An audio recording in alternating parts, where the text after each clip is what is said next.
बस्तर को लेकर मैंने कई बार आपसे कहा है कि बस्तर में जंगल है, जंगल में पेड़ और पेड़ के हर पत्ते पर कहानी है। बस उस कहानी को समझने के लिए पत्ते पर जमी धूल हटानी होगी।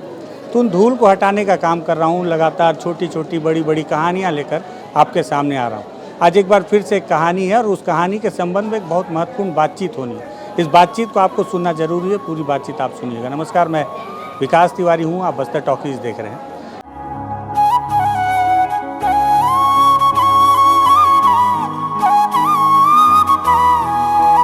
दरअसल हर बार जब मैं बस्तर के हर इलाके में घूमता हूँ, अलग अलग इलाके में आदिवासियों को देखता हूँ, उनके कल्चर को देखता हूँ, उनकी संस्कृति को देखता हूँ, तो समझ में आता है कि बस्तर के आदिवासियों की संस्कृति बहुत ही समृद्ध और विशाल है। लेकिन एक दुखद पहलू इसका ये भी है कि इनकी जो संस्कृति है, इनकी जो कल्चर, इनकी जो कला है, बहुत हद तक वो लिपिबद्ध नहीं है। ऐसे में आज मैं एक मंदिर में आया हूँ। मंदिर को लेकर भी एक अलग कहानी है, लिंगेश्वरी माता की। उस पर अलग से हम बातचीत करेंगे। लेकिन इस दौरान हमें एक IAS अधिकारी मिल गए हैं, PS एल्मा साहब। और बहुत मज़े की बात यह है कि PS एल्मा साहब का विभाग है कि आदिवासियों की संस्कृति और कल्चर पर रिसर्च करना, अनुसंधान करना और उस पर लिपिबद्ध करना। और उस पर सबसे अच्छी बात यह है कि PS एल्मा साहब खुद भी आदिवासी हैं ना सर जी। तो मुझे लगा आज साहब को छोड़ना नहीं चाहिए, इनसे इन्हीं के संस्कृति के बारे में बातचीत करना चाहिए कि IAS बन गए हैं तो आपको आपकी संस्कृति की कितनी जानकारी है। विभाग भी मिला है आपको आपकी संस्कृति को लिपिबद्ध करने का, अपने कल्चर को, कला को, पूरी कहानियों को लिपिबद्ध करने का। तो आपके मन में उसको लेकर क्या योजना है, इसलिए ज़रूरी बातचीत है। तो सर स्वागत है आपका बस्तर टॉकीज में। सर ये बताएं थैंक यू कि मैं बहुत सारे इलाकों में घूमता हूँ, आदिवासियों के कला कल्चर में देखता हूँ, तो देखता हूँ वो लिपिबद्ध नहीं है, या जितने लोगों से कहानियाँ पूछेंगे उतने लोग उतनी नई कहानियाँ बताते हैं। तो आप तो इसी विभाग के अभी अधिकारी हैं और जो रिसर्च अनुसंधान कर रहे हैं, तो कैसे कर रहे हैं, आपके दिमाग में क्या है इस चीज़ को लेकर? हाँ, हमारा जो विभाग है उसमें आदिम जाति अनुसंधान एवं प्रशिक्षण केंद्र के रूप में हम लोग काम करते हैं। और जैसे अभी आपने कहा कि आदिवासी संस्कृति, सभ्यता और जो पुरातन काल से चली आ रही है उसको लिपिबद्ध या एक पुस्तक में दस्तावेजीकरण नहीं किया गया है। तो हम लोग प्रयास कर रहे हैं। जो हमारा tribal research and training institute है उसका मैं डायरेक्टर हूं और पिछले करीब 6 महीना से इस पद पर हूं। उसके पहले भी काफ़ी काम हुए हैं और अभी भी हम लोग कर रहे हैं। जैसे आज मैं लिंगई माता मंदिर है, यहाँ पर मैं इस प्रांगण में आया हूँ और मेरे साथ मेरी पूरी टीम है जिसमें हमारे कैमरामैन वगैरह सारे लोग आए हुए हैं। साथ में हमारे जो मानव शास्त्री हैं और समाज शास्त्री हैं, जो रिसर्चर हैं, वो आए हुए हैं। यहाँ पर पूरी लिंगई माता मंदिर के बारे में जितना भी पुरातन प्राचीन काल से चली आ रही है, जो विशेष तौर पर हलबा और गोंड जनजाति के लोगों की ये आराध्य देवी है और संतान प्राप्ति के लिए यहाँ पर पूरा प्रदेश ही नहीं बल्कि देश के कोने कोने से और बाकी विदेशों से भी यहाँ पर 1-2 लोग आए हैं अभी। और यहाँ पर करीब लाखों की भीड़ रहती है। और ये भी है कि इस लिंगई माता मंदिर में नया खानी के जो आदिवासी समुदाय है नया खानी खाते हैं, उसके पहले बुधवार को ये प्रतिवर्ष केवल 1 दिन के लिए खुलता है। साल भर में 1 दिन के लिए खुलता है और उसके बाद पूरी साल भर बंद रहता है। तो इसका हम लोग रिसर्च करेंगे, अनुसंधान करेंगे, सारे यहाँ के समाज के लोगों को, बुजुर्गों को, सबको मिलेंगे, बात करेंगे। और करने के बाद पूरी यहाँ की प्रक्रिया है, कैसे देवी पूजा होती है, कैसे पहले रस्म होता है, कौन सा समाज के लोग पहले जाते हैं, दरवाज़ा खोलते हैं तो उसमें क्या देखते हैं, क्या करते हैं, ये सारी चीज़ों को हम दस्तावेजीकरण करके लोगों को बताने का काम करेंगे, ताकि जो एक मान्यता है कि संतान प्राप्ति के लिए ये लिंगई माता प्रसिद्ध है, तो इसमें कैसे अधिक से अधिक लोग इनकी जो मान्यता है उसका मनोकामना यहाँ पर लें और देवी माता उनको मनोकामना पूर्ण करे, इस पर हम लोग काम करेंगे।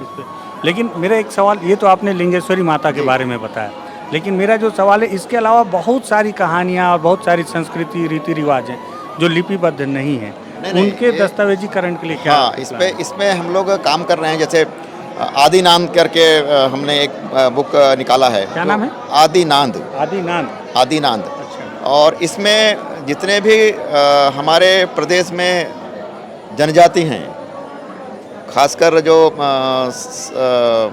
विशेष पिछड़ी वर्ग है और 43 प्रकार के हमारे जनजाति हैं। अच्छा। इन सभी जनजातियों में जितने भी वाद्य यंत्र हैं, विभिन्न प्रकार के वाद्य यंत्र, उस पर पूरी एक बहुत हमारी मोटी किताब है। अच्छा। और अब जब हमारे tribal research and training centre में कभी आएगा तो हम उसको दिखाएंगे आपको। उस पर ये हाँ बिल्कुल उसमें है। और ये किताबें हमने नेशनल लाइब्रेरी दिल्ली को भी प्रेषित किया हुआ है। और हमारा जो ये किताब में भी एक हमने QR कोड जनरेट किया हुआ है। अच्छा। और इस QR कोड में जैसे ही आप मोबाइल से उसको स्कैन करेंगे तो वो जो वाद्य यंत्र में कैसे ध्वनि निकलती है, ये सारा चीज़ें उसमें अच्छा, उसमें वो आवाज़ आती है। अच्छा। और उसमें बाद पूरी उसकी परिचय भी आती है कि ये वाद्य यंत्र, क्योंकि वाद्य यंत्र ऐसे हैं कि कभी भी नहीं बजाए जाते हैं, मतलब किस अवसर पर कौन सा वाद्य यंत्र बजाए जाते हैं और उस वाद्य यंत्र का उपयोग क्या होता है, किसको अवसर पर और किसको निषेध है, ये सारी चीज़ें उसमें है उल्लेख किया गया है। इसी प्रकार से पूरे 43 जनजातियों के खान पान, जैसे आप बोलते हैं कि चपोड़ा चटनी बनता है, चापड़ा चटनी, तो या फिर बाकी जो अन्य हैं, वो हर जनजाति की जो 43 प्रकार की जनजाति हैं उनकी हर क्षेत्र, चाहे वो कोंटा के हो या सरगुजा के हो या फिर आपके जसपुर के जनजाति हैं, इन सब का जो व्यंजन है वो हमने लिपिबद्ध किया हुआ है। ये भी हमारा लाइब्रेरी में है। और एक बहुत बड़ी लाइब्रेरी हमने हमारे जो ट्राइबल रिसर्च इंस्टीट्यूट में बना हुआ है, उसमें सारी चीज़ों का वहाँ पर हमारे पूरी 43 जनजातियों की पूरी उनकी रहन सहन, खान पान, संस्कृति, सभ्यता और पुराना समय में जैसे लोहा कैसे गलाते थे, वो सारा चीज़ें हमने पूरा रिसर्च करके रखा हुआ है। आग कैसे निकालते थे, या फिर बाकी कंद मूल फल है वो कैसे करते थे, कैसे होता था, ये सारा चीज़ हमारे रिसर्च में है वो। अच्छा, आपके वो जो आपने बताया लाइब्रेरी, उसकी कुछ तस्वीरें होंगी तो मैं अपने दर्शकों को दिखाता भी चलूँगा जब आप बता रहे हैं तो। हाँ, मुझे मोबाइल में आप उपलब्ध करवा दें। हाँ बिल्कुल बिल्कुल। बहुत सारे वाद्य यंत्र ऐसे भी हैं जो लुप्त भी हो गए, ऐसा भी मैंने सुना था किसी समय में। हमने उनका भी है उल्लेख? नहीं, इसका भी है। हमने पूरी जनजातियों का आर्टिफैक्ट जो मतलब वास्तव में जो होती हैं उसको कलेक्ट करके हम ट्राइबल म्यूजियम बना रहे हैं। अच्छा। उसमें हम लगाएंगे पूरी आधा से ज़्यादा करीब 75 के आसपास करीब आर्टिफैक्ट हैं, वो कलेक्ट हो चुके हैं कि सारे आर्टिफैक्ट को हम वहाँ पर लगाएंगे। और वो जो ट्राइबल म्यूजियम, उसमें हम प्रयास कर रहे हैं कि करीब 4-6 महीने में तैयार हो जाए। इसी प्रकार से एक नेशनल फ्रीडम फाइटर म्यूजियम बना रहे हैं रायपुर में, उस पर भी हम पूरी काम कर रहे हैं। हमारे पूरा रिसर्च टीम उसमें काम कर रहा है और उसकी निर्माणाधीन है, करीब 75% वो भी बन चुका है। और निकट भविष्य में जो हमारे महत्वपूर्ण डिग्नेटरी होंगे वो आकर उसको लोकार्पण करेंगे। ये म्यूजियम बना रहे हैं, उसमें क्या वाद्य यंत्रों को भी रखा गया है? क्योंकि आपने बताया QR कोड से स्कैन करेंगे, हमको आवाज़ सुनाई देगा, लेकिन क्या वाद्य यंत्रों को भी एक पीस ला के म्यूजियम में रखने? हाँ, पूरी एक पीस सारे वाद्य यंत्र रहेंगे। उसके बाद जितने फ्रीडम फाइटर के उनकी अलग म्यूजियम है ट्राइबल रिसर्च इंस्टीट्यूट में। उसके बाद जो ट्राइबल म्यूजियम है वो अलग है। उसमें ट्राइबल म्यूजियम में पूरी संस्कृति, प्राचीन मतलब मान्यता के जो उनके गहने हैं, वो मतलब सामाजिक, आर्थिक, राजनीतिक, इस तरह की जो जितने भी पूरी उसमें है प्राचीन है जो ट्राइबल लोगों के, वो हम पूरी वहाँ पर प्रदर्शन करेंगे। ठीक है। और साथ ही साथ ये जो बस्तर के, मैं तो खैर बस्तर पे ज़्यादा घूमता हूँ, तो बस्तर के कई इलाकों में आदिवासियों के जो यात्रा, पूजा, विधि विधान होते हैं, क्या इस पर भी रिसर्च चल रहा है? हाँ, इस पर भी जितने भी हम लोग पूरे छत्तीसगढ़ के जितने भी ट्राइब्स हैं, हम खासकर दूसरे जनजाति पे काम नहीं करते हैं, सिर्फ ट्राइब। हाँ, जितने दूसरे जातियों पे काम नहीं करते हैं, केवल जनजाति पे ही काम करते हैं, क्योंकि इसका हमारा नाम ही वही है, tribal research and training institute. तो हम जो ट्राइबल हैं उनको वहाँ पर ट्रेनिंग के लिए बुलाते हैं। और जो जितने प्रकार की भी यात्रा, या जैसे 3 साल में होता है, 4 साल में होता है, किसी में 5 साल में होता है, 10 साल में होता है, या जैसे आज आपने लिंगाई माता मंदिर में बैठे हुए हैं, साल में एक बार होता है, इसके सबके हम रिसर्च करते हैं और उसके बाद हमारे लाइब्रेरी में इसकी पूरी किताबें रखते हैं। और वहाँ पर जब लोग बाग आके रिसर्च वाले आते हैं, जैसे रविशंकर यूनिवर्सिटी के कुछ रिसर्च वाले आते हैं या अन्य जो रिसर्च करते हैं, ये सारे लोग हमारे लाइब्रेरी में आके पढ़ाई लिखाई करते हैं और उसके बाद वो आम जनता को भी बताते हैं कि हमारे यहाँ ये हमारी आदिवासी संस्कृति है वो समृद्ध है और इनके पास पूरी पुरानी चीज़ें यहाँ पड़ी हुई हैं। सर ये बहुत अच्छी पहल तो है कि आदिवासियों की संस्कृति पर रिसर्च हो रहा है, लिपिबद्ध किया जा रहा है, उसके लिए म्यूज़ियम भी बनाया जा रहा है। लेकिन मैं बस्तर के अंदरूनी इलाकों में घूमता हूँ, युवाओं से मिलता हूँ, मैं एक चीज़ देख रहा हूँ कि आजकल बस्तर के जो आदिवासी युवा हैं वो इंस्टाग्राम पे रील बनाना जानते हैं, अपनी संस्कृति नहीं जानते। तो रिसर्च कर रहा है उनके लिए वो किताबें उपलब्ध हों और वो आकर उसे पढ़ें, समझें कि आदिवासी कल्चर क्या है, तो ठीक है।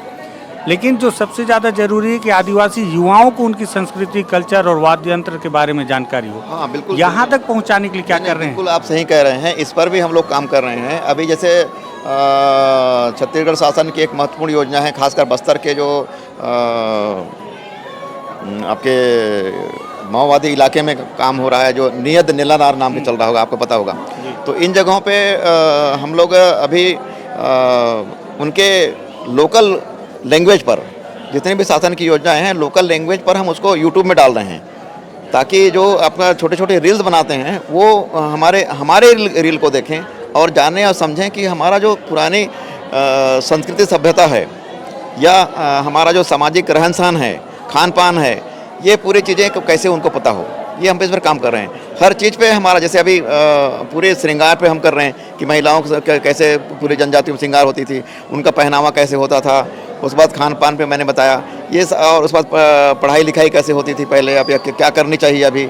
और हमने अभी गोंडी में, कुड़ुक में, हल्बी में ये सारा चीज़ें भी हम प्राइमर्स बना रहे हैं, शब्दकोश बना रहे हैं, ताकि हमारा जो पुरानी जैसे हल्बी है या गोंडी है या कुड़ुक है या ये भाषा को हमारा जो पुराने ट्राइबल लोग हैं वो जाने, वर्तमान में जाने उनको। जो नई पीढ़ी है वो भूल मत जाए या उनको जानना ज़्यादा जरूरी। तो इस पर भी हम लोग काम कर रहे हैं उस पर। और ये जो म्यूजियम सर आपने बताया कि रायपुर में बनाया गया है, ऐसा नहीं लगता कि बस्तर और सरगुजा के इलाके में भी ऐसे म्यूजियम होना चाहिए? क्योंकि हर आदिवासी वहाँ नहीं जा पाए। बिल्कुल इसके लिए भी हमने शासन को प्रस्ताव दिया हुआ है। हमारा 3 क्षेत्रीय कार्यालय हैं, जगदलपुर में है आपका क्षेत्रीय कार्यालय, उसके बाद सरगुजा में है और बिलासपुर में है। वहाँ पर भी हमारा पूरा टीम है, करीब 15 लोगों की वहाँ पर स्थापना है। तो वहाँ पर क्षेत्रीय स्तर पर काम करते हैं और हम लोग चाहते हैं कि जो बस्तर में और सरगुजा में पहले हमारा रिसर्च इंस्टीट्यूट पूरी इस्टेब्लिश हो और वहाँ पर काम हो और उस क्षेत्र के लिए काम कर सकें। इसके साथ साथ हमने ट्राइबल विश्वविद्यालय की भी हमने बात अभी रखी हुई है, प्रस्ताव दिया हुआ है और बस्तर में इसका हम खोलने के लिए प्रस्ताव शासन को भेजे हैं। सर आप खुद एक आदिवासी हैं, आईएएस हैं जी। तो एक आईएएस होने के नाते, ऐसे आईएएस जो नारायणपुर में कलेक्टर भी रह चुके हैं आप, तो आपको क्या लगता है कि योजनाएं जो बन जाती हैं, आपने बस्तर में काम भी किया, क्या ज़मीनी स्तर पर वो मूर्त रूप ले पाती हैं? क्योंकि रायपुर में बन के प्लान तो बन रहे हैं, क्या वाकई में बस्तर के आदिवासी युवा पीढ़ी तक वो सारी चीज़ें वैसे ही पहुँचेंगी जैसे योजनाएँ बन रही हैं? क्या लगता है? आपने बस्तर को भी देखा है, नेतृत्व किया है नारायणपुर जैसे इलाके में रह के, अब आप रायपुर में भी हैं। जी नहीं बिल्कुल आपका आगे बढ़ेगी, क्योंकि पहले जैसे आपने देखा होगा कि बस्तर में काफ़ी जगहों पर विकास नहीं हुई थी। जैसे मैं जब कलेक्टर बस्तर था तो करीब 152 सड़कें थी PMGSY की, वो स्वीकृत हुई थी, पहले थी नहीं, धीरे धीरे वो बनते जा रही हैं। तो ऐसा नहीं है कि विकास नहीं होगी वो। दूसरी बात क्या है कि हमारा जो tribal research and training institute है, ये केवल रिसर्च और काम नहीं करता है। शासन की योजनाएं जो शासन बनाती है योजना, वो ट्राइबल लोगों के लिए जब बनाती है तो उसका इम्पैक्ट एनालिसिस भी करते हैं कि शासन ने बना तो दिया योजना, अब वहाँ पर मूर्त रूप में जब हमारा प्रशासनिक अमला इम्प्लीमेंटेशन करता है तो वो उनके सर्वांगीण विकास के लिए जो योजना है वो बन पा रही, मतलब वो हो पा रही इम्प्लीमेंट में ठीक से या नहीं हो पा रही। इस पर भी हम इम्पैक्ट एनालिसिस करके हम शासन को अवगत कराते हैं कि ये योजनाएं को लगातार चलने देना चाहिए या फिर इसको बंद करना चाहिए। तो ये भी हमारा जो रिसर्च इंस्टीट्यूट है ये भी काम करती है। और हम लोग जैसे विशेष पिछड़ी जनजाति है, 7 विशेष पिछड़ी जनजाति हैं आपका, उस पर हम लोग काम करते हैं कि जो जैसे बैगा पर है या कमार पर है इस पर शासन योजनाएं जब इम्प्लीमेंट करती है तो हम उस पर इम्प्लीमेंट करने के बाद उसको हम पढ़ाई लिखाई करते हैं, इम्पैक्ट एनालिसिस करते हैं और करने के बाद हम शासन से अवगत कराते हैं कि हाँ ये इस योजना को यहाँ तक इस ढंग से और करना चाहिए या फिर इसको इस तरह से डाइवर्ट करना चाहिए। तो ये काम भी हमारा ट्राइबल रिसर्च इंस्टीट्यूट करती है इस पर। सर एक आखिरी सवाल, आप खुद बस्तर से हैं, जी अगर मैं आपसे एक निजी सवाल पूछूं कि आपके एंड से अगर देखा जाए तो नक्सलवाद को कैसे समाप्त किया जा सकता है, अगर आपसे कोई सुझाव लिया जाए तो आप क्या सुझाव देंगे, क्योंकि आपने हर चीज़ को ज़मीनी स्तर पर देखा है। नहीं, मैं तो सुझाव दूंगा कि ये जो बातचीत का तरीका है उससे के माध्यम से हल होनी चाहिए, क्योंकि जब बातचीत करेंगे तो उसमें हर चीज़ की हल निकलती है और ये करके धीरे धीरे मुझे लगता है कि ये समाप्त हो जाएगा और हम बाकी जो विकास कार्य के साथ बातचीत करने के पहल करेंगे तो वो ज़रूर आगे आएगी। ठीक, बहुत शुक्रिया, धन्यवाद सर। PS एल्मा सर हैं जो भी ट्राइबल रिसर्च इंस्टीट्यूट के लिए अभी उसके डायरेक्टर के पद पर हैं। बहुत महत्वपूर्ण पद है, आदिवासियों को लेकर बहुत महत्वपूर्ण पद है। आज मौके से मिल गए तो मुझे लगा मौका छोड़ना नहीं चाहिए। बहुत सारे सवाल जहन में और भी हैं, कभी और भी पूछेंगे। आपके जहन में भी बहुत सारे सवाल होंगे, आप भी पूछिएगा कमेंट से। आप सवाल पूछेंगे, हम फिर जाएंगे सर के पास उन सवालों को लेकर भी। अगर लगे कि बहुत तार्किक मुद्दों पर बातचीत हुई है तो इस वीडियो को शेयर कीजिएगा। लगे कि आदिवासियों की संस्कृति को बचाने के लिए एक मुहिम होनी चाहिए, क्योंकि संस्कृति को बचाना ही इस समृद्ध संस्कृति के साथ न्याय करना होगा। अगर लगे ये बातचीत बहुत महत्वपूर्ण थी तो वीडियो को शेयर कीजिएगा। लगे कि तथ्यात्मक बातचीत कर रहे हैं हम बस्तर टॉकीज में तो बस्तर टॉकीज को सब्सक्राइब कीजिए। धन्यवाद।